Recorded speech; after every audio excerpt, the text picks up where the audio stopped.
Di suatu ruangan, terlihat putri dan para pelayan yang sedang berjalan.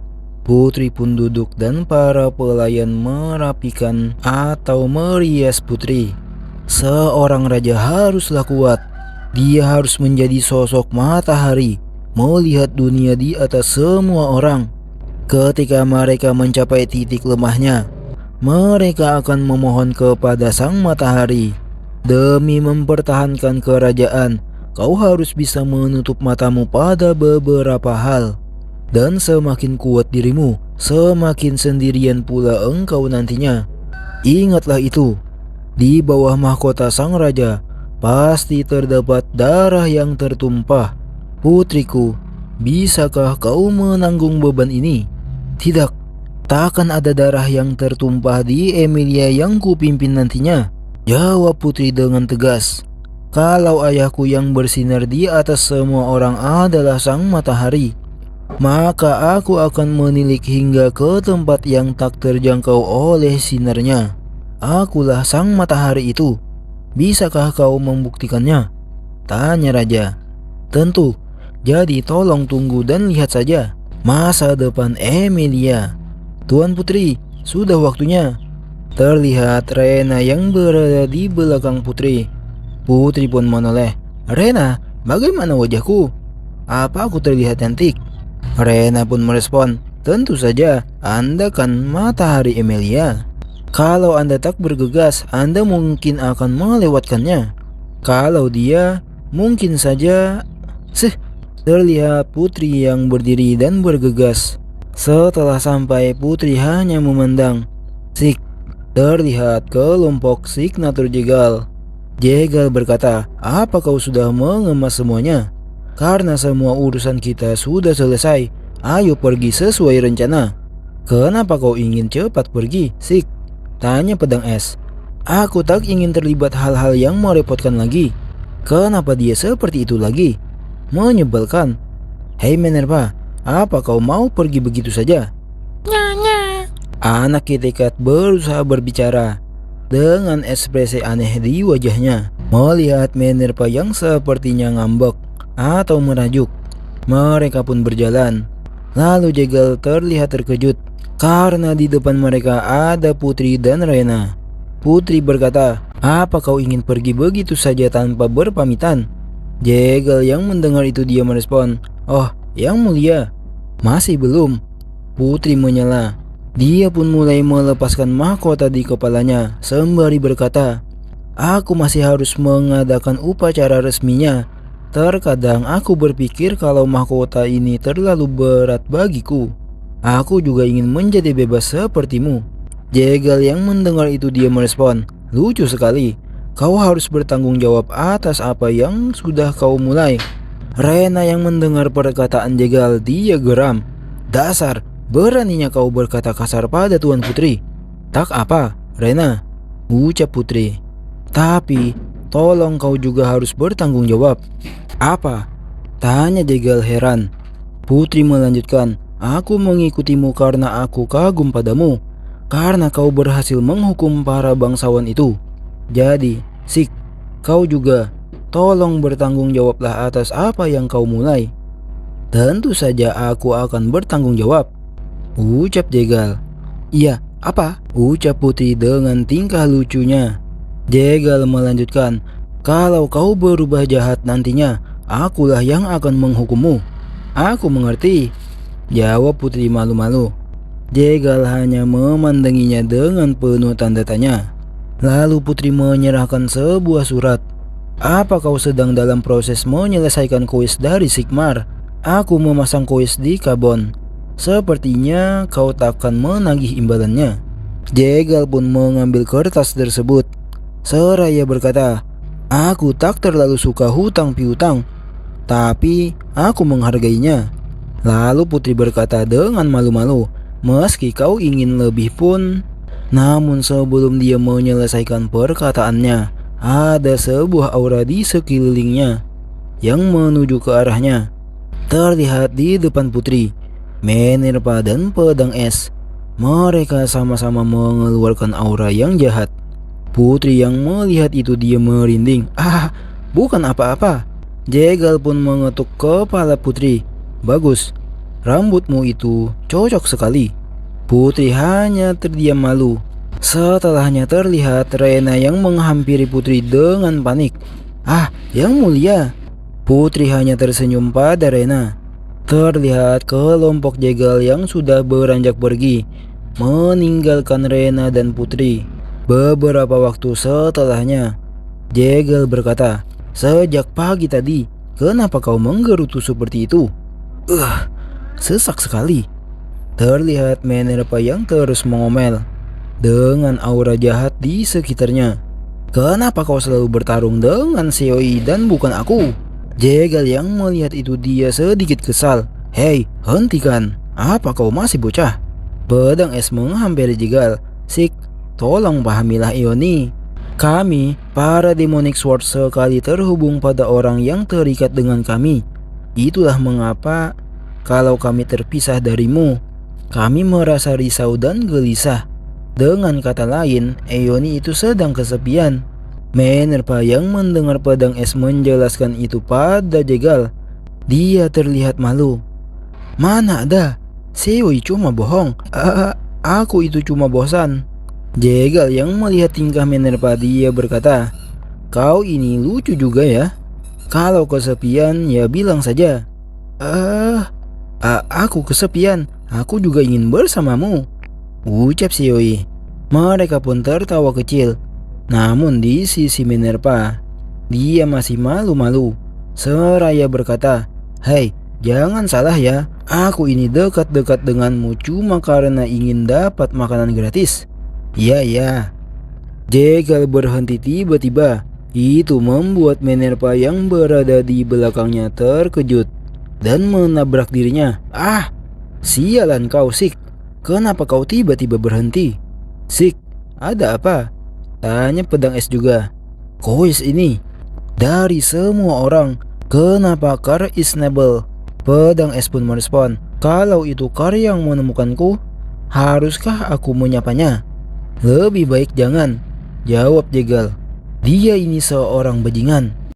Di suatu tempat, terlihat seseorang yang sedang membersihkan tombaknya dari banyak darah di tombak tersebut. Dua orang temannya pun berkata, "Sik, semuanya sudah beres." Orang yang dipanggil Sik tersebut dia tersenyum. Dia pun mengayunkan tombak tersebut dan memutarnya. Terlihat di sekelilingnya banyak mayat yang berserakan. "Haruskah kita pergi demi keadilan?" Di sisi Jegal, dia berkata, "Mereka ini benar-benar bajingan gila." Beberapa saat setelahnya, di salah satu tempat para bangsawan, Kar berjalan menghadap seorang pria. Sembari dia berkata, "Beskon Philips Jamas melakukan dosa terlibat dalam sihir dan membuat percobaan sihir pada penduduk asli. Saya, sebagai Warrior of Justice, Kar Isnable, akan menghukummu." Sang Peskon dia tersenyum merespon perkataan dari Kar.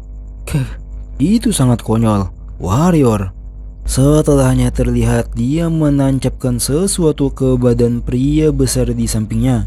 Seraya berkata, "Apakah kau sungguh berpikir The Five Great Hero akan melindungimu?"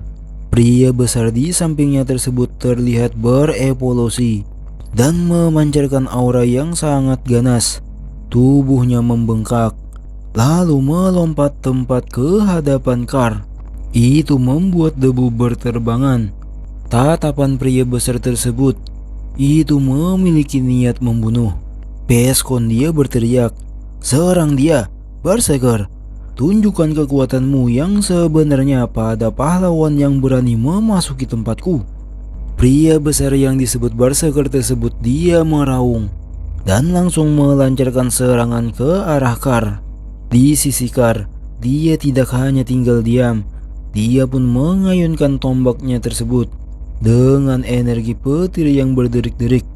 Terlihat hanya dengan satu ayunan tombak tersebut, tubuh Berserker tersebut langsung berlobang. Setelah Kar menghabisi Berserker tersebut, dia menatap ke arah Peskon. Piskon yang merasa ancaman kematian datang, dia pun ketakutan seraya berlari.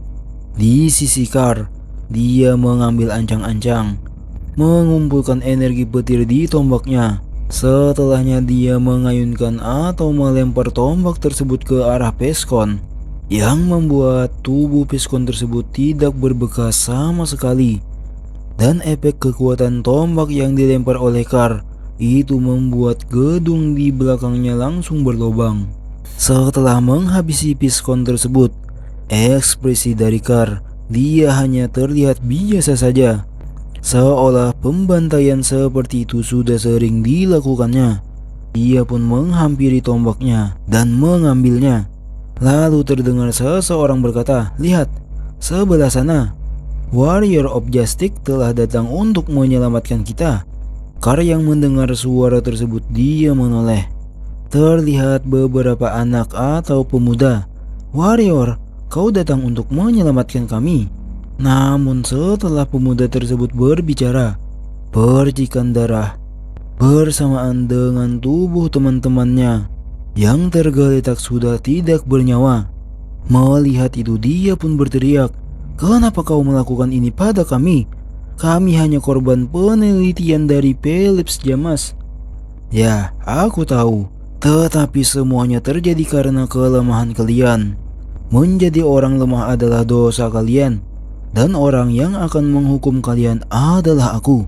Karena aku adalah Warrior of Justice.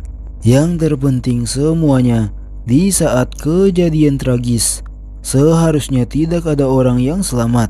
Jadi aku bisa menjadi sorotan. Kau tahu? Kar Isnabel, salah satu dari The Warrior of Justice." Setelah Kar membunuh orang-orang tersebut, terdengar suara, "Karnim." Kar pun menatap ke arah suara tersebut. "Apa kau baik-baik saja?" ucap seorang wanita, dan bersama seorang Drauk di sampingnya. Kar merespon, "Aku baik-baik saja. Hybrid, apa kau baik-baik saja?" Wanita yang dipanggil Hybrid tersebut menjawab, "Aku baik. Terima kasih sudah mengkhawatirkanku. Ngomong-ngomong, sepertinya memang tidak ada orang yang selamat. Ya, saat aku menemukan mereka, yang terjadi adalah kejadian tragis.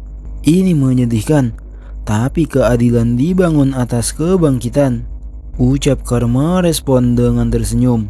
Hybrid, dia merasa sedih. "Ya, Karnim." Lalu Kar melanjutkan, "Baik, karena kita sudah menyelesaikan masalah ini, ayo kita pergi menyelesaikan misi selanjutnya." "Ya," ucap Hybrid. Tori Yazan, Hybrid Anaster, Yonsok Genon, Kar Isnabel. Sin berpindah di tempat jegal. Dia berkata, "Tolong ubahlah." "Aku tidak mau," ucap seorang pria. Minerva pun juga berkata, "Hentikan, Pak Tua. Pria itu sangat kejam. Jika kau tidak mau mendengar, dia tidak akan membiarkanmu hidup tenang." Pria itu pun sedikit pusing, seraya dia mengingat sesuatu yang disuruh kepadanya. Emilia Nim tiba-tiba meminta misi kepada warrior. Situasinya genting, jadi kami membuatnya dengan terburu-buru. Jadi ini sulit untuk dirubah. Jegal perlahan merangkul Seoi dan Minerva. Setelahnya berkata, "Anak-anak ini, kau lihat mereka. Mereka sudah seperti adik perempuanku. Siknim, terlalu dekat," ucap Seoi. "Lepaskan, kau bajingan," ucap Minerva juga. Melanjutkan perkataan jegal, di misi yang berbahaya seperti misi kelas S, tidak baik untuk membawa anak-anak ini ikut, bukan? Pria itu hanya menyuruh jegal diam, seraya berkata, "Coba ubahlah persepsimu. Carbon Secret Nation adalah rumah bangsa ALF dan Kurcaci, tempat tinggal bangsa Harpy dan Orc. Tempat itu sudah dijajah selama beberapa tahun dan baru merdeka 5 tahun yang lalu. Segala kekayaan dari seluruh dunia datang ke tempat ini. Ini kesempatan bagi adik perempuan kesayanganmu untuk mengetahui kultur dari seluruh dunia. Memang mulanya hanya ada misi ini di sekitar sini yang menuju Tori Yazan. meskipun aku bisa mengubahnya. Dalam hati pria tersebut dia bergumam, aku tidak berniat mengubahnya. Jegal yang mendengar itu dia sedikit kesal. Minerva pun berkata, sialan, ini tidak berhasil. Gimana kalau kita ikuti saja? Jegal merespon, itu tidak mungkin. Anak itu harus dihindari sebisa mungkin. Lalu seseorang berkata, oh, bukankah ini Warrior of Dome? Itu, Warrior of Justice. Car is noble name. Kya, kau sangat tampan, ucap beberapa orang yang melihat kehadiran mereka bertiga. Jegal dia menoleh. Cih, aku harusnya menghindarinya. Minerva menyikut Jegal, yang membuat Jegal heran. Lalu dia menoleh. Terlihat Minerva yang berkata, iri. Dia pun mengejek. Lalu Car berkata, lama tak jumpa, signatur Jegal. Jegal pun merespon, kau sudah hidup sejahtera sampai sekarang. Car is noble. Lalu Hybert tiba-tiba mendekatinya dengan mengomel, hai Warrior of Dome, meskipun kau salah satu dari 5 warrior terkuat, omong kosong apa yang kau bicarakan pada Car tadi? Car pun menghentikan Hybert seraya berkata, Hybert, kau mengganggu obrolanku dengan teman lamaku bukan? Hybert pun dia menoleh, ya Karnim. Jegal yang melihat itu dia bergumam, aku tidak mau terlibat. Tapi entah kenapa, aku mau mengirim binatang-binatang itu ke tempat pemiliknya. Jegal pun memandangi Kitty dan anak-anaknya. Lalu dia berkata, apakah ini pertama kalinya? Pria sebelumnya berkata, rencanamu sangat baik. Dengan 5 pahlawan terkuat di sisi kita, tidak akan ada yang perlu dikhawatirkan kan? Faktanya, akhir-akhir ini, sekelompok pencuri telah membuat masalah di lingkungan kami. Dalam hati Jegal dia berkata, ada alasan dari sedikitnya misi yang tersedia. Dan warrior, kalian tidak akan bisa membayangkan apa yang kalian lindungi. Ini akan menjadi perjalanan yang nyaman.